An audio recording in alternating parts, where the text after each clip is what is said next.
നോഹയുടെ കാലഘട്ടത്തിൽ എപ്പോഴാണ് ജലപ്രളയം വന്നത്? 1, ഭൂമിയിൽ അനീതി പെരുകിയപ്പോൾ. 2, പെട്ടകത്തിൻ്റെ പണി തീർത്ത് അവർ പെട്ടകത്തിനുള്ളിൽ പ്രവേശിച്ചപ്പോൾ. ഹല്ലേലൂയ. ഇപ്പോഴും അത് സംഭവിച്ചുകൊണ്ടിരിക്കുന്നു. ഭൂമിയിൽ അനീതി പെരുകിക്കൊണ്ടിരിക്കുന്നു. ഭൂമിയിൽ ദുഷ്ടത പെരുകിക്കൊണ്ടിരിക്കുന്നു.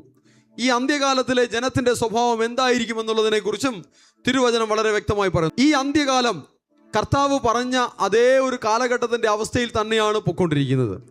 വളരെ കോലാഹലങ്ങൾ നിറഞ്ഞ, വളരെ അശുദ്ധികൾ നിറഞ്ഞ, ദൈവത്തിൻ്റെ ഹിതമല്ലാത്ത നിലകളിൽ ഭൂമി പൊയ്ക്കൊണ്ടിരിക്കുകയാണ്.